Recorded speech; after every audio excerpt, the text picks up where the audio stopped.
Welcome to episode 1 of Nightfall Protocol devlogs. My name is David.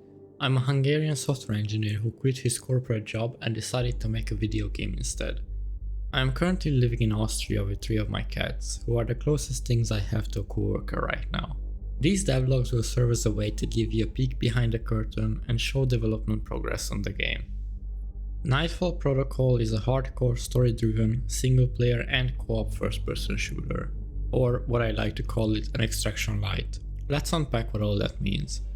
It has all the hallmarks of an extraction shooter: looting, shooting, losing your gear, escaping with the skin of your teeth, selling those items to fund better equipment that in turn ups your chances of survival, questing that will not only guide you through a world filled with mystery and intrigue, but will also reward you handsomely for it.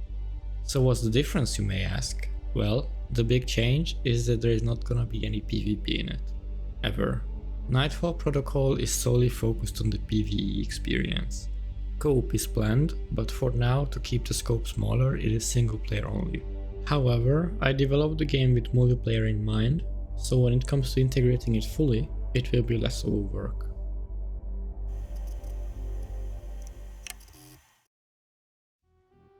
Nightfall Protocol is set in the near future where, after a cataclysmic event, anomalies became part of everyday life, as the agencies tasked with containing these objects and entities have failed to do so. This event claimed a tremendous amount of lives and segmented the whole solar system into designated areas. Green, where most of the remaining population lives in relative safety. Orange is where anomalous events are a regular occurrence. And finally red. These areas are the most severely impacted. Living in these places is almost impossible. However, there are still some that try it.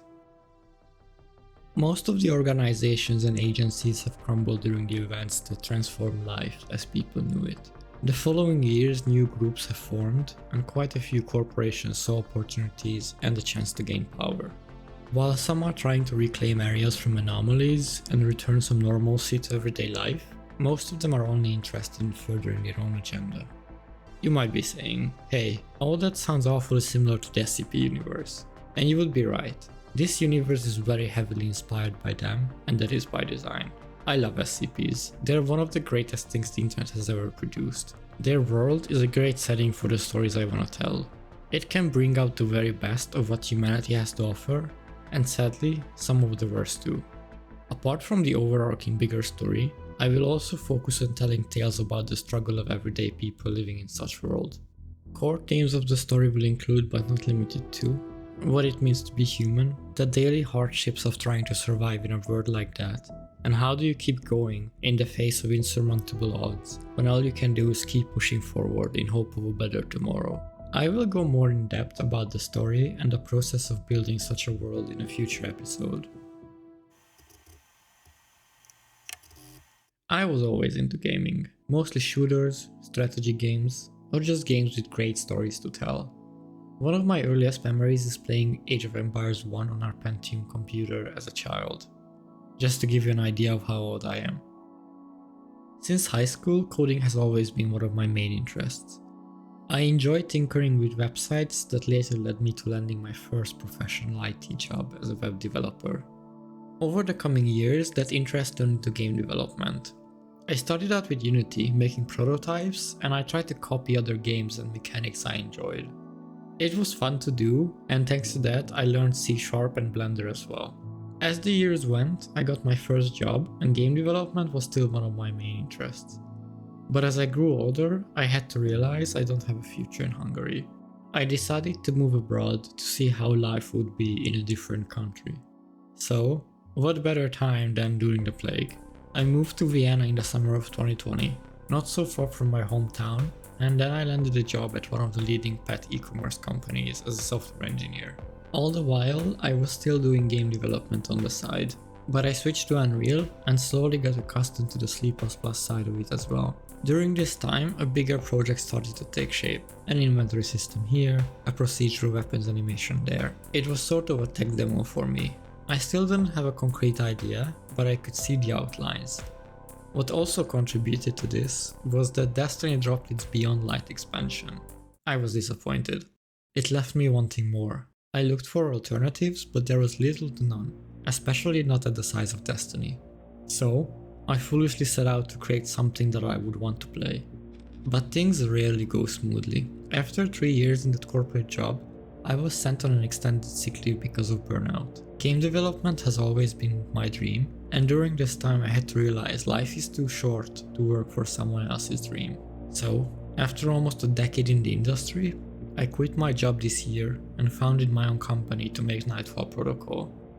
While I was recovering, I made a short little game called The Last Horseman. The purpose of that was to see the whole process, what it would take to release a game from start to finish.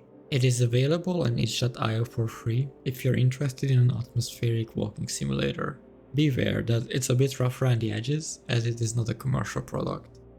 With more than a decade of coding, a few years of non-professional Blender experience, and other skills like writing and design, I think I possess the necessary skill set to create a solid foundation for a game like this that can be developed into something truly unique. One of the main inspirations for the game is the aforementioned Destiny. More specifically, the endgame dungeons and raids. I loved doing challenge runs with 2 of my friends, or finishing a dungeon alone without dying. I've been long looking for something to fill that Destiny-shaped void. The excitement of figuring out the encounters with 5 other people on day 1 of the raid release is a high I've been chasing still to this day, and I'm sure I'm not alone with this. The main aspects I'd like to replicate are the following. The overall challenge of the raids and dungeons, especially with the day 1 modifier turned on that made you underleveled on purpose. Many others and I are in their element when the odds are stacked against them. Sadly, raids in Destiny were only enjoyed by a smaller part of the whole player base. I intend to make them more approachable, and for those who seek an even greater challenge, I plan on including a harder version with extra mechanics and tougher enemies. The second is figuring out the mechanics on the fly. This sort of trial and error phase where you get closer and closer to the solution until you overcome the current obstacle.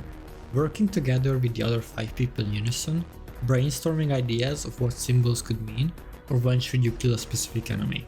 The cooperative problem solving was one of my favorite aspects of these encounters. Especially with all the funny callouts you can come up with, because the community hasn't agreed on them yet. And lastly, the moment of triumph. When you finally beat a particularly hard encounter, your equipment and skill will only take you so far. In order to conquer the challenges, your greatest weapon will always be your brain. When you finally finish a boss fight, just before the enrage timer hits, that's a special feeling. To me, these were the most memorable moments, be it a day 1 raid, or finishing a self-imposed challenge, like Loam and Flawless with friends. I still cherish those memories. These are the key inspirations from Destiny I would like to include in Nightfall Protocol.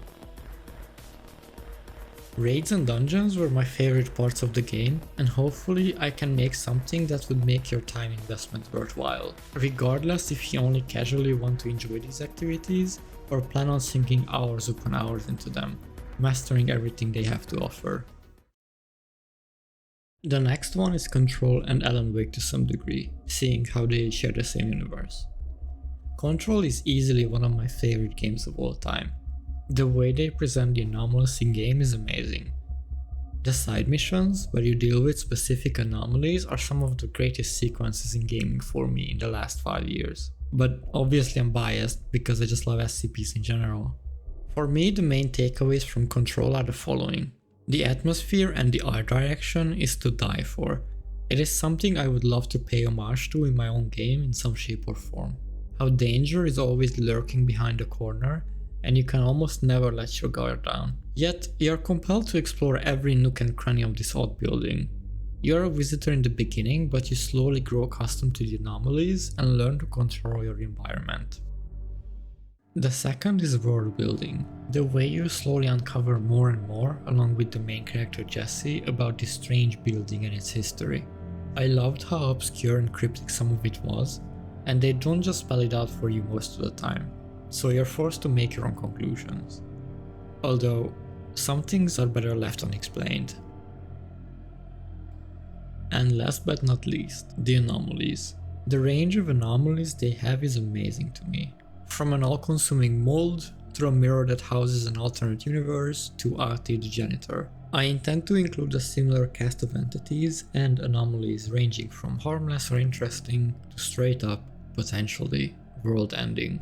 I think what makes Control so much fun for me is just the joy of exploration, trying to find the next mystery to uncover or dive into. There is always something interesting or horrifying waiting for you behind the next corner.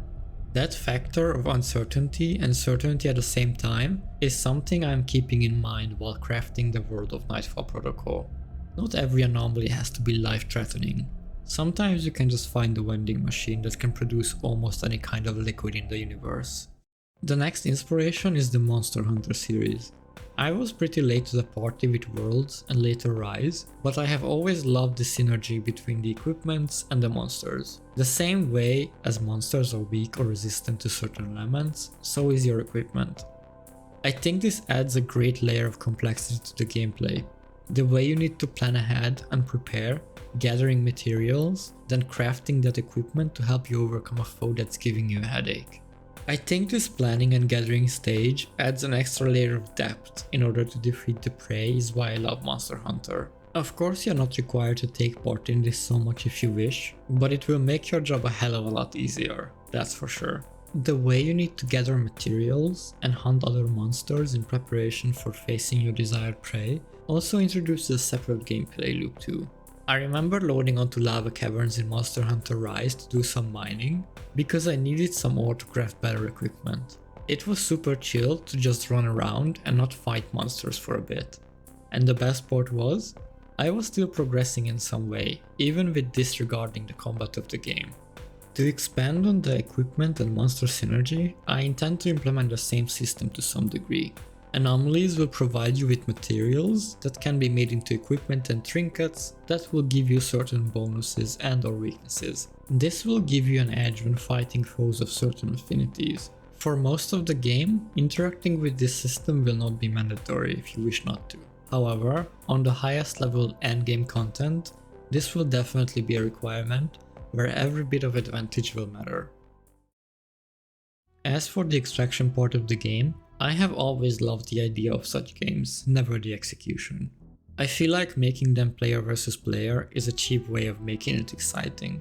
I'm sure I'm not alone when I say this, but I don't have the time or energy to invest in such games anymore, where I could lose my gear back to back to back, either due to better players just mowing down lobbies, or what's even worse, cheaters. As I grew older, I had to realize, playing for hours and feeling like I have made close to zero progress, or even worse, losing progress, because my stash and cash reserves are dwindling, is not fun or fulfilling.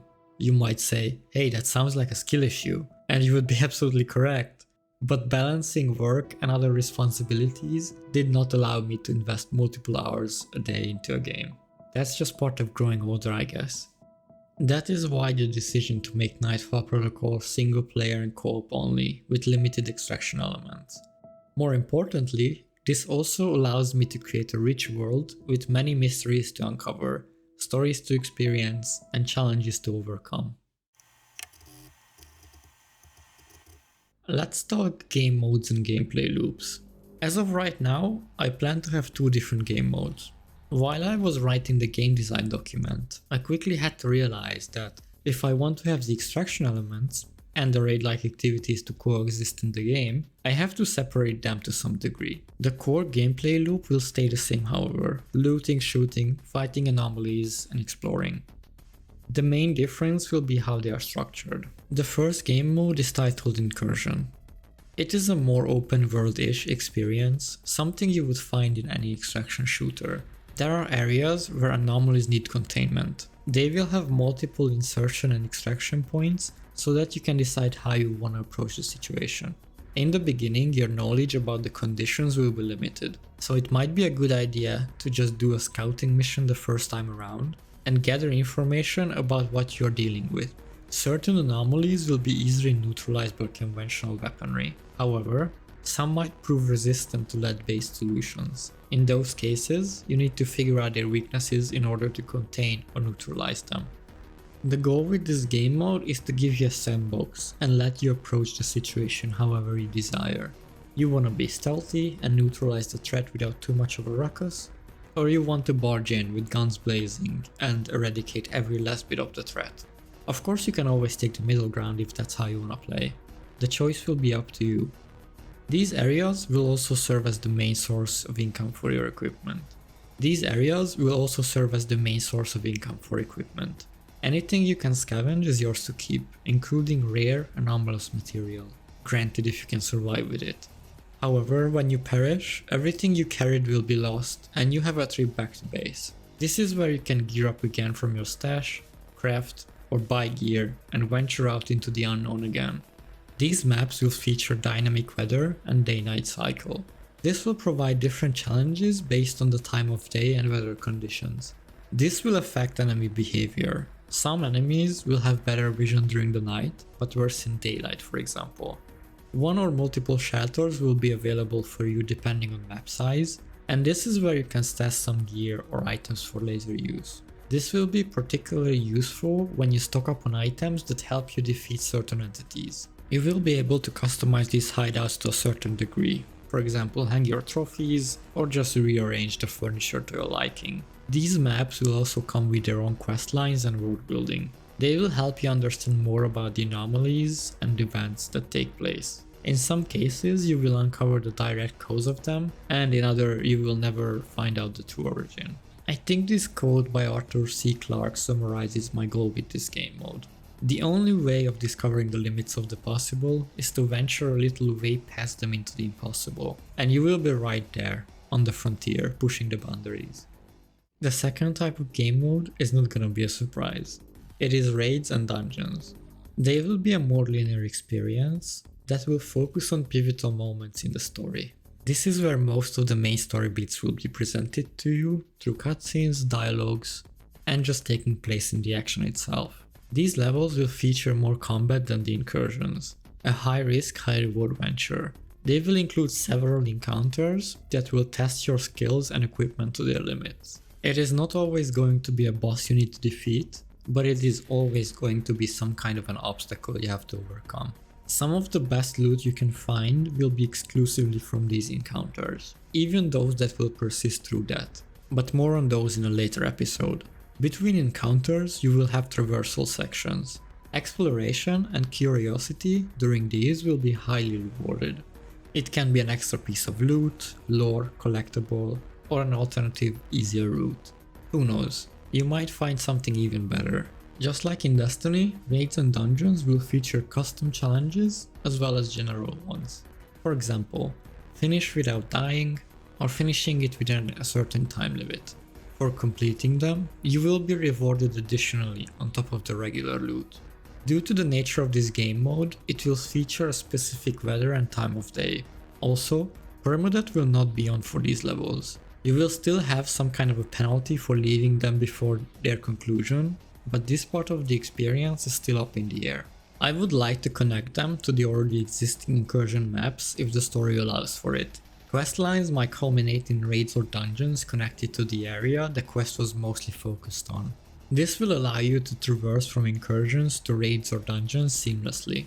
Sometimes, however, it would make more sense to place these activities on a separate map. In those cases, I would need to break up the travel with a loading screen. I know, lame. As previously mentioned, my goal is to introduce a wide array of people from more casual to hardcore audiences. I would also love to provide accessibility features to both activities for those who are not seeking the challenge and would just like to experience the story and set pieces of it, so that nobody is left out.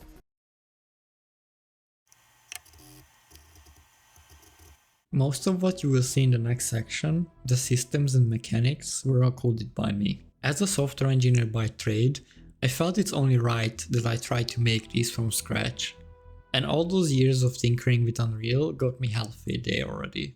For full disclosure, I am using two marketplace plugins. One is Autodynamic Sky, which is just the best plugin in its class and would have taken me ages to create something similar. And the other one is Easy Ballistics, which again is top notch and have saved me a lot of time and headache. I cannot recommend them enough. These mechanics have been divided into two tiers, mostly based on how crucial they are to the core gameplay loop, or the moment-to-moment gameplay. These receive the most development time to make sure that they stand out and can compete with other games in the genre. The mechanics in the first tier are what everything else is built around and being supported by. These are the most important parts of the game, and for that reason I made sure that those aspects received the most attention. You can look at this tier system in a way that tier 1 mechanics make the game fun to play, and tier 2 will make it have depth. These are the mechanics that will keep you playing for hopefully hundreds of hours.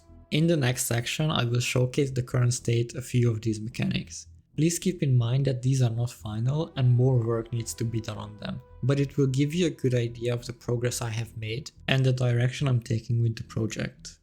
For the shooting part, I made a custom procedural animation system that minimizes the amount of handmade animations I need to create. For one, it takes a long time for me, and two, I'm simply just not as good as animating as I'd like to be. Curse of being a perfectionist, I wager. Also, since it's a one-man project for now, I need to carefully decide where to focus my efforts and time. My main priority was getting the core mechanics and systems in the game ready, so that I can create content around them. With all that being said, it just made sense to go with a procedural system that is highly customizable and extendable. The list of procedural features currently include, but not limited to, aiming down sights and switching between sights or canted aiming. Camera and weapon recoil is separated and both can be controlled by variables on a per weapon basis. Collision avoidance. Your weapon will be colliding with objects in the world, and if something is too close to your weapon, it will move to a different pose. One very important detail about the shooting is that bullets go where your barrel is pointed, not where your camera is pointed, although most of the time the two will be the same. There is a procedural system in place that will correct the weapon's direction based on where you're looking. I have also set up a system where I can easily add different poses for required states. For example, for sprinting and crouching, I can set different base poses that are also driven by variables on the weapons. There is also a temporary magazine check pose that displays the current ammo count. This is because there will be minimal UI elements during gameplay. All the movement sway and weapon bobbing you see is also procedural and customizable as well. As you can see, I have spent a great deal of time and effort on something that will not only be your main ways of interacting with the world, but will also spend a lot of time on your screen. And that brings me to my next topic, weapon customization. Once again, I have built a system from the ground up to accommodate for the requirements I have set out. Every weapon in the game is built out by parts. I can go very detailed, from charging handles to gas blocks, to bigger things such as stocks, handguards, upper and lower receivers. Or, in the case of pistols, I can just have a body, a slide, magazine, barrel, and you're good to go. This level of customizability is very heavily inspired by Escape from Tarkov's weapon building system. However, there is a balance I would like to find. Some previously mentioned parts like the gas block is while crucial to a functioning gun, it doesn't make much of a difference for the player. It's adding details for the sake of realism, and again, I understand what they were going for, but to me, it feels like busy work most of the time to pay attention to those details. You will still be able to build your gun from parts and change stuff like adding a cool looking charging handle, but those will not impact the gun's handling and performance. Things that will, however, make each custom made gun feel unique are magazines, grips, stocks, your choice of optics, do you take a muzzle brake or a suppressor into a mission. I feel like these are the more interesting and exciting choices I can make while customizing my weapon. The type of ammunition you bring with yourself will also greatly impact your success. There will be different kinds of ammo available for you. Most of the regular ones from vendors. Anomaly specific rounds, however, will need to be crafted and researched. For example, it will be a bad idea to bring thermal rounds against entities who are resistant to heat. In the future, I will expand the system with more variety in general, and I will give you a greater control on the placement of said attachments. I think I'm not alone when I say this. I love looting games, and I especially love managing said loot, organizing it, deciding in what to keep, what to extract with. Do I really need that 6th light bulb?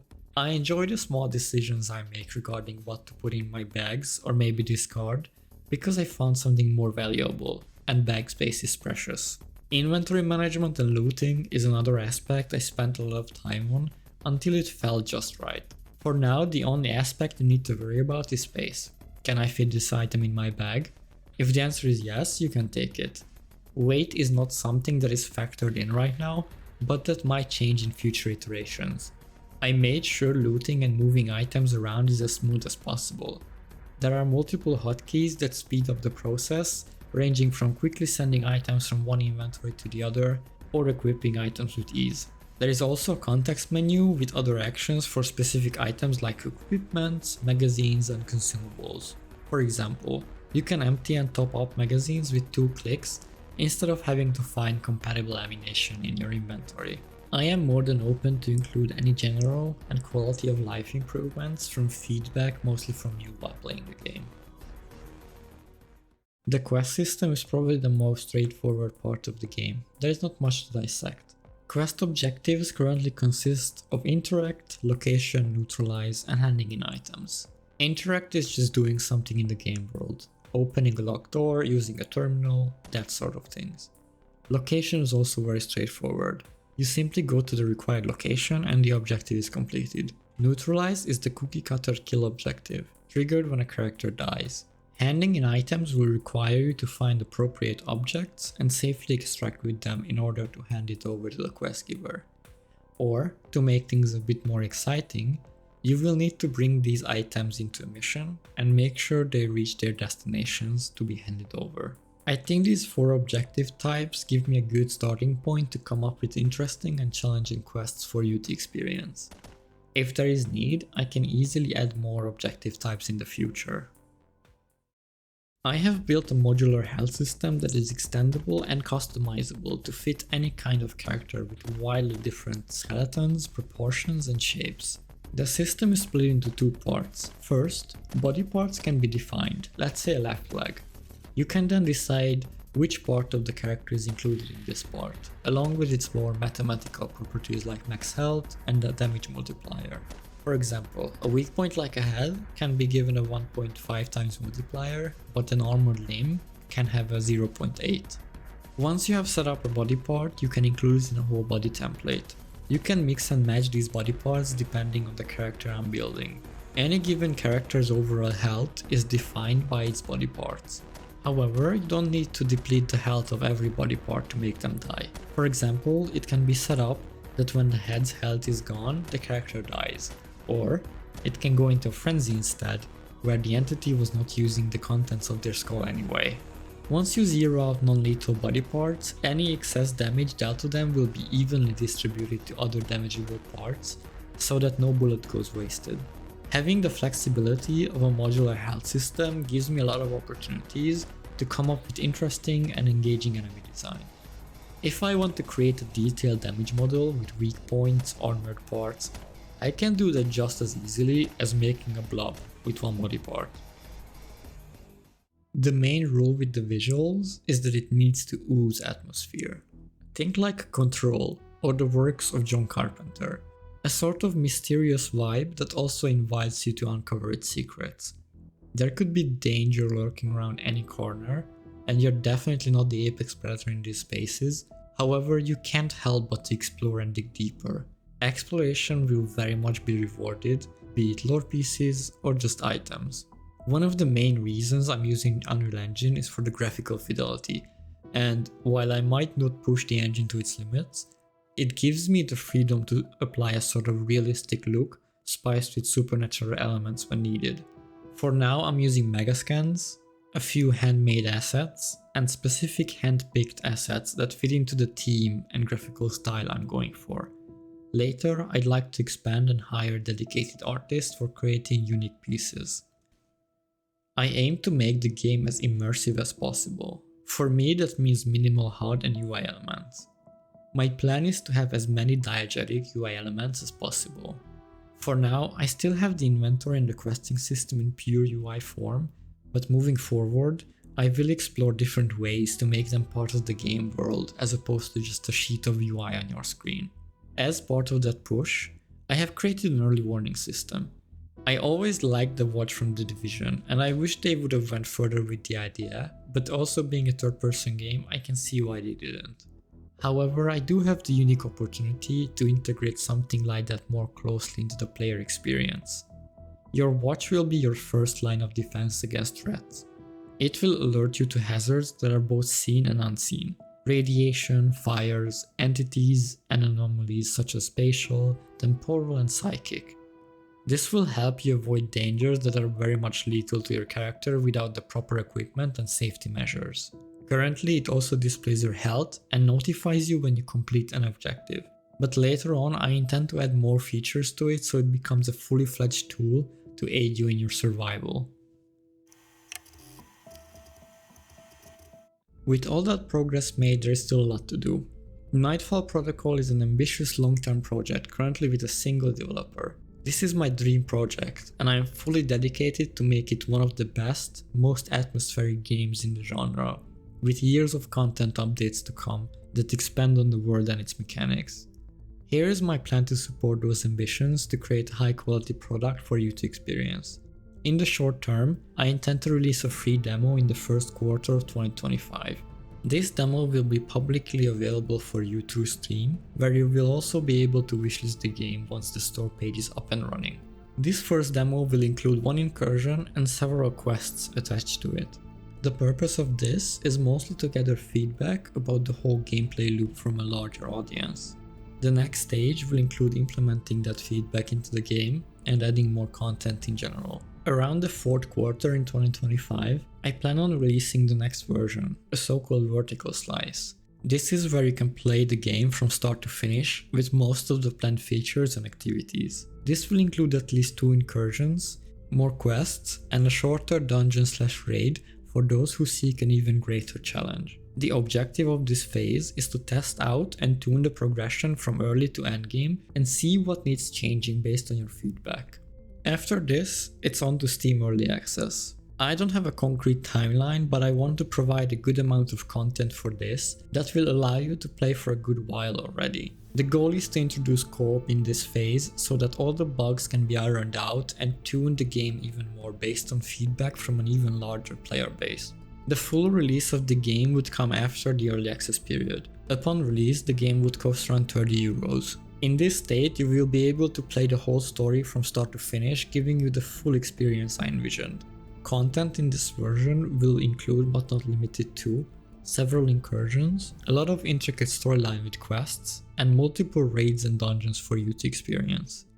After the full release, the game would enter its long-term support phase. This would include free and paid content updates. Free updates would include seasonal events and shorter experiences, while paid content is going to be focused on establishing new stories, characters, and areas. I intend to make them as consumer friendly as possible. For example, only the host would need to own these DLCs in order for everyone in the lobby to be able to partake in the content included in them. And I would maximize their prices in around €10 or so. These steps would most likely allow me and a smaller team to work on the game for a long time. These plans and timelines depend on multiple factors. Currently, I'm working on this project full time, and this is possible because of my savings. I have planned for the initial phase of development to be funded solely by me. In order to continue full time, stay independent, and maybe employ someone else to help out with development, I would need your help. Making games is a long and difficult process, and I understand that people have been disappointed by Kickstarters and other projects in the past. That is why I aim to be as transparent as possible and involve you in the process very closely. The first and most effective way is word of mouth, to just let people know about the project if you think they would be interested in it. The second is if you feel extra generous. You can support the project financially on Ko-fi or Patreon. Both platforms will include the same exclusive behind the scenes content from development and early development builds in between public demos, just in case you can't wait to get your hands on the game and the new content. Any kind of support is greatly appreciated. You can find the roadmap and more information about the game on the website that is linked in the description. As time goes on, it will be updated with more content and news about the project, so be sure to keep an eye on it. The next episodes are going to be more focused on different aspects of the game and the world it inhabits. As this is the first episode, I would love to know if you have any kind of feedback for me, so please leave it in the comments below.